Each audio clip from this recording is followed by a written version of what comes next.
आं जुदि दुलाराय बर' फरायसा आफादनि जानायमोनब्ला बे दिलीप सयकिया बिथांखौ जोंनि बिटिसि ओनसोलनिफ्राय किक आउट खालामगौमोन आरो बे बाथ्राखौ बुंदों मानाव गेदेर हाग्रामा महिलारि सारा। लोगोसे मोनसे सोंथि बेरखांदों जे दिनैसिमबो मानि थाखाय मा जाहोनाव बे दिलीप सयकिया बिथांनि एगेन्स्टआव दुलाराय बर' फरायसा आफादनि दानि आफादगिरि मानगोनां दिपेन बर' बिथाङा फंसेबो मानो खोथा बुंनो हायाखै, मानो गोख्रों रावजों फंसेबो सोंखारिनो हायाखै। जाम्बा बे केन्डिडेटआ डिक्लेयार होखांबाय दाखालि जोङो 4 थारिखआव केन्डिडेट डिक्लेयार होदों 5 थारिखआव लाइजामा लिरबाय बे बिपिएफ इउपिपिएल जमा जानांगौनो आगोलाव मानो लिराखै। दाख्लै माबा प्रमदा फैदोंमोन गेटा बाजाराव फैनानै बुंखादों नोंसोरो माबा भट होदो नोंसोरखौ हानि फाट्टा होनोसै गाबोननिफ्राय खाजोना हो। माथो गाबोन 7 दिन 6 दिन जाबाय दाबो खाजोना आजावा माथो मानो आजावा बेलाय मानो बुंनांबाय मिसा खोथा बुंनानै थानांगौफालाय गावनो बुंखादों मालायबाथ' मोनसे खोथा गावनो बुंखादों निजे खुगाजों निजे बुंखादों। आं जुदि आबसुआव थानायनो मोनब्ला दिनैनि दिनाव दिलीप सयकियाखौ बे बर' एरियायाव हाबहोआमोन आङो बयकट खालामगौमोन आं मानो साहस गैया। दा समाव बिपिएफ आरो इउपिपिएल खौसेथि जानांगौनि बाथ्राखौ लानानै गोबां रोखोमनि गोबां सावरायबाय थानाय नुथायखौ जोङो नुनो मोनगासिनो दङ आरो बे खौसेथिनि सायाव ओरैबायदि मोनसे गेदेर आपडेट फैदों जोंनि गेजेराव। बे आपडेटखौ नोंथांमोननिसिम आं फोरमायहरनो नाजागोन जे थांनाय बिटिआर एग्रिमेन्टनि सिगाङावहायनो अर्थात 2020 मायथाइनि सिगाङावहायनो मानाव गेदेर हाग्रामा महिलारि सारा माहारियारि आफाद दुलाराय बर' फरायसा आफादखौ खावलायदोंमोन अर्थात मानगोनां प्रमद बर' बिथांमोनखौ खावलायदोंमोन जिहेतु मानगोनां प्रमद बर' बिथाङा बै समाव दुलाराय बर' फरायसा आफादनि आफादगिरि बिबानाव दंमोन जे जोंनि बे बिटिसि काउन्सिल पलिटिकेल सिस्टेमनि गेजेरजों जोंनि माहारिनि माखासे थामोनथा राव हारिमु धोरोम सानस्रिखौ जोङो पलिटिकेलि रैखा होलांनांगौब्ला जोंनि ओनसोलाव थानाय ओनसोलारि जेसेबांखिनि पलिटिकेल हान्जाफोर दङ जोङो इउनाइटेड जानानै जोंनि न'खरखौनो जोङो बेंनो हानांगोन बा जों नाजालांनांगोन। दा बै सिगाङाव खावलायनाय लेखायै मानगोनां प्रमद बर' बिथांमोना मानगोनां हाग्रामा महिलारि बिथांमोना ज' जुथुमनानै खौसेथिनि बाथ्राखौ सावरायलायदोंमोन आरो बै समाव खौसेथिनि बाथ्राखौ बिटिसिनि फर्मार डिपुटि चिफ मानगोनां खाम्फा बरगयारी बिथां लोगोसे बारग' मन्त्रि मानगोनां चन्द्र ब्रह्म बिथांमोना हजम खालामनो हायाखैमोन जायनि थाखाय बै समाव मानगोनां खाम्फा बरगयारी बिथां आरो मानगोनां चन्द्र ब्रह्म बिथांमोना मानाव गेदेर हाग्रामा महिलारि सारखौ खौसेथि जानाङा मोनसे इसारा होनानै बे खौसेथि सावरायनायनिफ्राय गोजान खालामनानै लाना थांदोंमोन आरो दिनै बे बाथ्राखौ मानाव गेदेर हाग्रामा महिलारि सारा दिनै गावनि खुगाजोंनो जोंनि सिगाङाव फोरमायनानै होदों आरो खौसेथि जायैनि गुबै दायनिगिरिया मानाव गेदेर खाम्फा बरगयारी बिथां आरो मानाव गेदेर चन्दन ब्रह्म बिथांमोनखौ दिनै दुसिनायखौ जों नुनो मोनदों। चन्दन ब्रह्म आरो खाम्फाया जाहैबाय 1 नाम्बार मालायनि फाफ्लियाव सिलाय दोननानै गावग्रासो बिसोरो बहा थाखोमाना दं मानो ओंखारबोआखै बिसोर सानैयानो नङाबा 2020नि इलेक्सननि सिगांनो प्रमद बर' मोनहा आंजों रायलायफैदोंमोन प्रमद बर'बो दंमोन ओमफ्राय रोंगोराबो दंबादि मोनबाय जायखिया साथाममोन बिसोरो साथामबो आंजों रायलायदोंमोन जों जयैनो गोरोबलायनानै फैगौ इलेक्सनखौ गेलेनोसै बा जों जयैनो गोरोबलायनांगौ बिसोर आबसुनि लिडारमोन बै समाव सुक्तिया जाथ'वाखै सुक्ति जानायनि बहुद सिगां मिथिबाय बे समाव आंथ' एग्रि प्रमद बर'मोनजों रायलायनानै बा आबसुनि नेताफोरजों रायलायनानै आं एग्रि जेबो नङा ज' जानांगौ होननानै खोथा होखादों खिन्थु दाना चन्दन आरो खाम्फाजों ज' जाहो आंखौ बोखारना लाना थांबाय बेनोथ' आरो बिनि बादै मानावबो चन्दन खाम्फा जाम्बा नोंसोर मा सानदों फालाय आंखौलाय। आरो फैयै फैयै दिनैयो जों मोनसे बाथ्राखौ नुनो मोनबावदों जे बिटिआर एग्रिमेन्टनि उनावहाय जेब्ला मानगोनां प्रमद बर' बिथाङा इउपिपिएल पार्टिनि जानानै जोंनि बे बिटिसि काउन्सिल पलिटिकेल सिस्टेमाव एन्ट्रि मारिफैबाय एन्ट्रि मारिफैखांनायनि उनावहाय 2020 मायथाइनि डिसेम्बर दाननि 23 खालाराव बिपिएफ पार्टिनिफ्राय मोनसे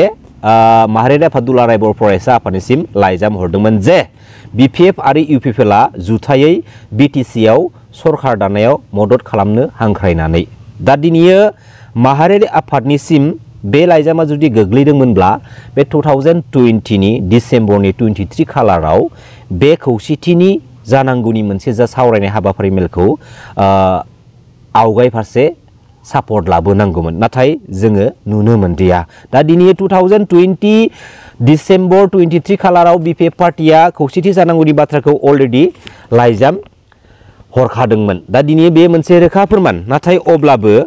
जोङो तारमाने BPF आरो UPPL खौसेथि जानानै BTC काउन्सिल गभर्नमेन्ट सालायनायखौ जोङो नुनो मोनदिया जोबोद दुखु गोनांनि बाथ्रा नाथाय बेराफारसेथिं जोङो रिसेन्टलि बावैसो सान सिगाङावहाय UPPL नि जेनेरेल सेक्रेटारि मानगोनां राजु नार्जारि बिथांखौ मोनसे मिडियानि गेजेरजों बाथ्रा बुंनाय नुदों जे मानाव गेदेर हाग्रामा महिलारि सारा मालाबाबो पलिटिकेलि खौसेथिखौ लुबैया जुदि पलिटिकेलि खौसेथिखौ लुबैयामोनब्ला बे थांनाय 2020 डिसेम्बरनि 23 खालाराव माहारियारि आफाद दुलाराय बर' फरायसा आफादनिसिम बे लाइजामखौ BPF आरो UPPL जुथायै BTC आव सरकार दानायाव मदद खालामनांगौ हांख्रायनानै मालाबाबो खावलायहरनाय नङामोन बा रिक्वेस्ट खालामहरनाय नङामोन दिनैयो मानाव गेदेर हाग्रामा महिलारि सारा बारम्बार बुंगासिनो दङ जे खौसे जायोब्लाथ' मोजां 2020 सिट राननानै गेलेनायनि बाथ्राखौ अपेनलि बुंखाबाय नङा होमबा दिनैयो खौसेथिनि बाथ्राखौ बांसिनानो मानाव गेदेर हाग्रामा महिलारि सारा दिनैयो हास्थायो लुबैयो आरो गावबो बुंगासिनो दङ दिनैयो मानगोनां प्रमद बर' बिथांमोनखौ खौसेथि जानांगौनि बाथ्राखौ बा माखासे लिडार्सफोरखौ खौसेथि जानांगौनि बाथ्राखौ लानानै मिडियानि गेजेरजों बुंबाय थानायखौ जों नुनो मोनदों नाथाय बेफोरबायदि हेन्ड राइटिं मोनसे लाइजामनि गेजेरजों माने फोरमायहरनाय बाथ्राखौ जोङो नुनो मोनाखै दिनै खुगाजों बुंबाय थाबाल' जानाय नङा दिनैयो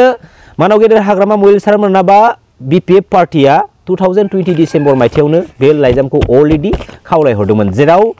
मानगोनां प्रमद बर' बिथांमोना अर्थात UPPL पार्टिया 12टा सिट देरहानानै GSP कंग्रेस आरो BJP नि एलायन्सआव लाफानानै BTC काउन्सिल गभर्नमेन्टखौ सालायबाय दा बेयाव मोनसे सोंथिया बेरखांदों जे थारैनो माहारिनि सिस्टेमखौ जोंनि बे बर' हारिनि बर' फिसाफोरनि थैजों मोनबोनाय BTC काउन्सिल पलिटिकेल सिस्टेमनि गेजेरजों मोनसे मोजां स्टेजआव लाबोनो जुदि सानग्रा लिडार मोनब्ला बै 2020 मायथाइयाव नैबे लाइजाम हरनायखौ नोजोर होनानै बै समावनो BJP पार्टिजों एलायन्सआव थानायखौ गोजान जाबोनानै बा एलायन्सखौ सेफायनानै BPF पार्टिजों ज' जानानै जोंनि बे BTC काउन्सिल नखरनि मोनसे गभर्नमेन्टखौ सालायनो आग बारायबोगौमोन आरो मानाव गेदेर हाग्रामा महिलारि सारा बारम्बार बुंगासिनो दङ जे खौसेयाव फै खौसे जाफै एलायन्स गभर्नमेन्टखौ सेफाय हारिनि जुदि एसेबांथ' सेन्टिमेन्टेल जुदि दंमारोब्ला एलायन्सखौ सेफाय आरो जोङो बे पलिटिकेल सिस्टेमनि गेजेरजों जोंनो जोंनि नखरनि पलिटिकेल सिस्टेमाव थानानै जोंनि हारिखौ जोङो दैदेनलांनांगोन बासायलांनांगोन दा दिनैयो मानि थाखाय मानाव गेदेर प्रमद बर' बिथांमोना BJP जों एलायन्सआव थानाय गभर्नमेन्टखौ सेफायनानै मानो फैनो हादिया आरो दिनैसिमबो मानो फैनो हादिया बेनि आन्दोनि गुबै जाहोनफोरा मा बेखौ लानानै दिनैनि समाव साननो गोनां मोनसे बयनिख्रुइबो देरसिन मिथिगौ ना मानाव गेदेर रायजो राजा नोंथांमोन दिनैयो बे खौसेथिनि बाथ्राखौ लानानै बेराफारसेथिं मानाव गेदेर हाग्रामा महिलारि सारखौ दुसिनो नाजानायनि माखासे पलिटिकेल डार्टि प्लेन पलिसिखौ लाबाय थानाय जोङो नुनो मोनगासिनो दङ जोबोद दुखु गोनांनि बाथ्रा नाथाय मानाव गेदेर हाग्रामा महिलारि सारा प्रेक्टिकेलि खौसे जानायनि बाथ्राखौ लिरनानै हरदों आरो खुगाजोंबो बारम्बार बुंगासिनो दङ दाखालि बावैसो सान सिगाङावहाय जेब्ला BPF पार्टिया गासै सा 22 जन केन्डिडेटफोरखौ सेलेक्ट खालामनानै केन्डिडेट महरै माने डिक्लेरेसन खालामबाय ना होमबा फैगौ आपकामिं 2025 BTC बिसायख'थिनि थाखाय दा बे केन्डिडेट सेलेक्टेड खालामनायखौ लानानै माखासे पलिटिकेलि इस्यु खालामनो नाजानाय माखासे बाथ्राफोरखौ नुनो मोनदों आरो बे बिथिंनि सायावबो मानगोनां हाग्रामा महिलारि सारा मोनसे बाथ्राखौ क्लियार बुंदों जे जाय सानखालि बै सा 22 जन BPF नि केन्डिडेट्सफोरखौ डिक्लेयार खालामनाय जादों बेनि सानसे उनावसो BPF आरो UPPL खौसे जानायनि बाथ्राखौ माने फोरमायहरदों दा बेनि सिगाङाव मानो फोरमायाखै अब्ला बेफोरबायदि माखासे नुथायफोरखौ जोङो नायहरनानै जों बेखौबो दिनैनि समाव बुंजायो थारैनो खौसेथि जानांगौनि आन्दोआव जों बर'निनो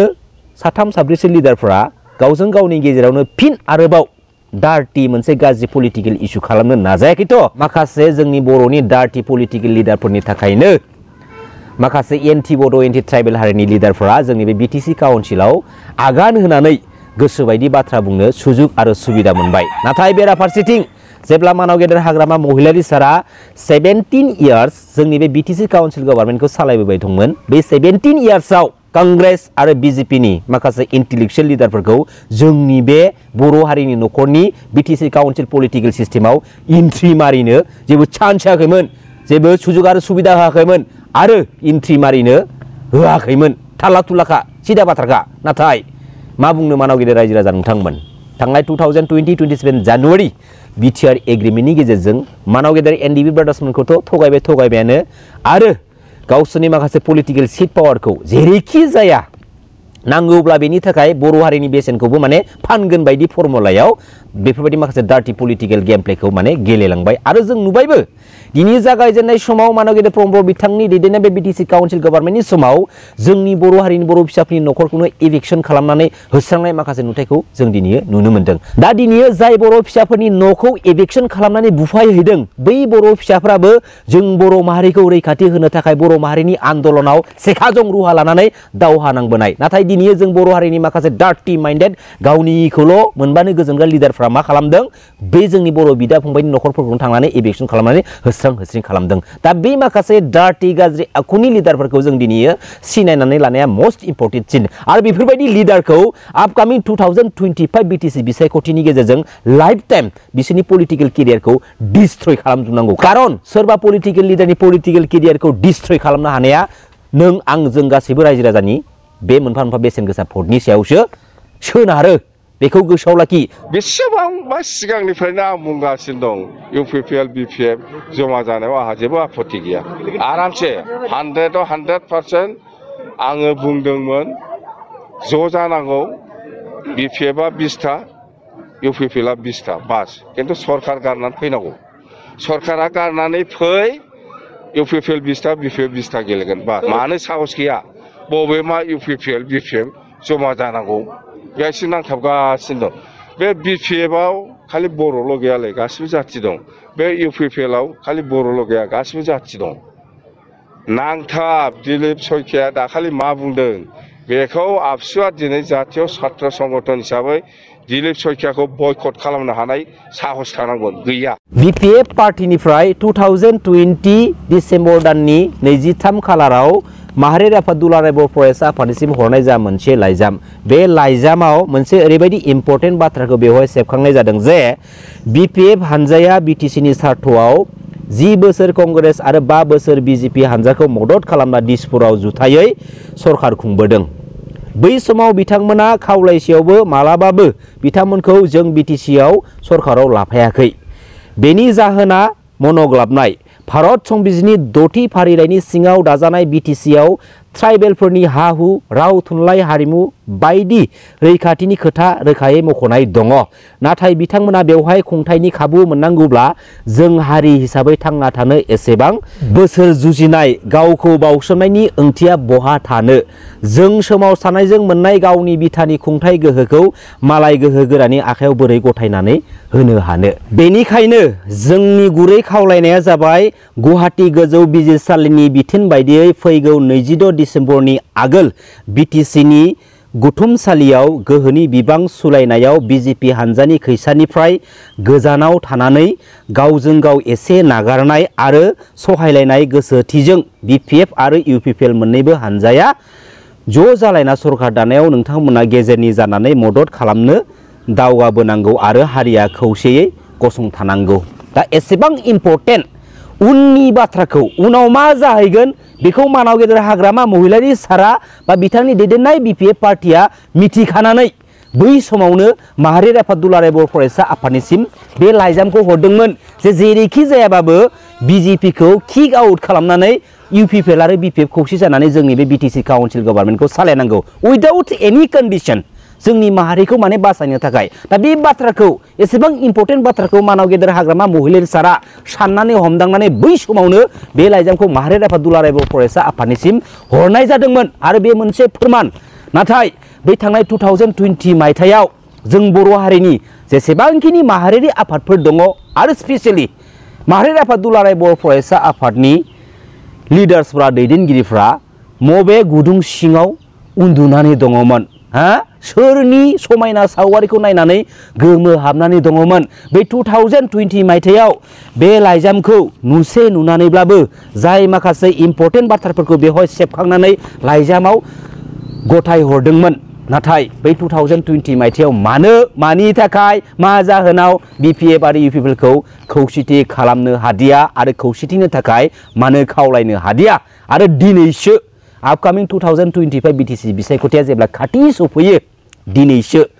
माहारियारि आफाद दुलाराय बर' फरायसा आफादनि दानि आफादगिरि मानगोनां दिपेन बर' बिथांमोना दिनैयो इउपिपिएल आरो बिपिएफखौ दिनैयो जथायै बिटिसि काउन्सिल गभर्नमेन्टखौ सालायनो दिनैयो खावलायदों। जोंबो गाज्रि मोनाखै, मोजांसो मोनदों। नाथाय जाय बै समाव जोंनि बर' हारिनि खैफोदखौ नुखानानै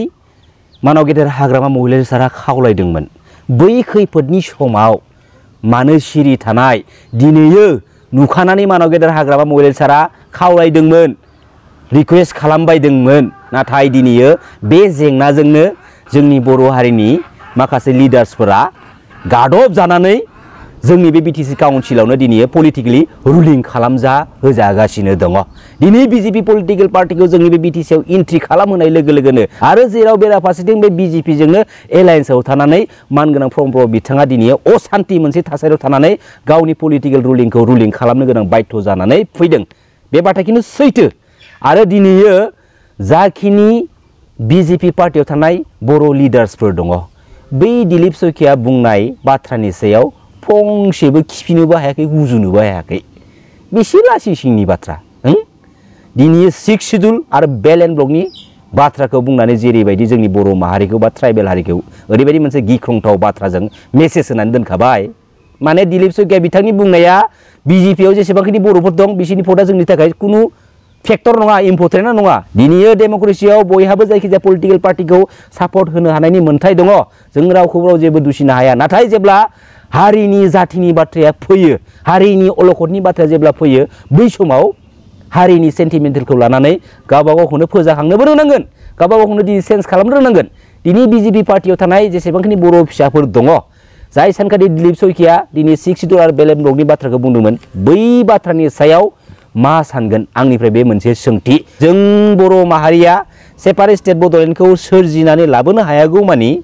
2003 10 फेब्रुवारि बिटिसि एकर्डनि गेजेरजों लाबोनाय जा संबिधानिक मोन्थायफोर दङ, बै माखासे पावार एन्ड फांसनफोर दङ, जों बेखौ फोथांनानै लाखिनांगोन। आरो बे बाथ्राखौबो दा समाव दुलाराय बर' फरायसा आफादनि दानि आफादगिरि मानगोनां दिपेन बर' बिथांमोना दिनै गोथौ गोसोजों साननांगौ आरो गोख्रों गोसोजों समाजनि गेजेराव सैथो मेसेजखौ होनांगौ। आरो लोगोसेनो मानगोनां प्रमद बर' बिथांमोनाबो बे बिटिसि एकर्डनि बाथ्राखौ माखासे स्टाडि खालामनायनि गेजेरजों माहारिनि गेजेराव मोनसे सैथो मेसेज होनायनि दा समाव सम। दिनै गावबा गाव सिट पावार, गावबा गाव माखासे पलिटिकेल बेनिफिट्सखौ लानो थाखाय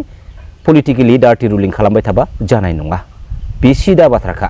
नंगौ ना मानाव गेदेर रायजो राजा नोंथांमोन, गोजोन्थों, खुलुमबाय। जै बर' हारिनि, जै बर' बिमानि।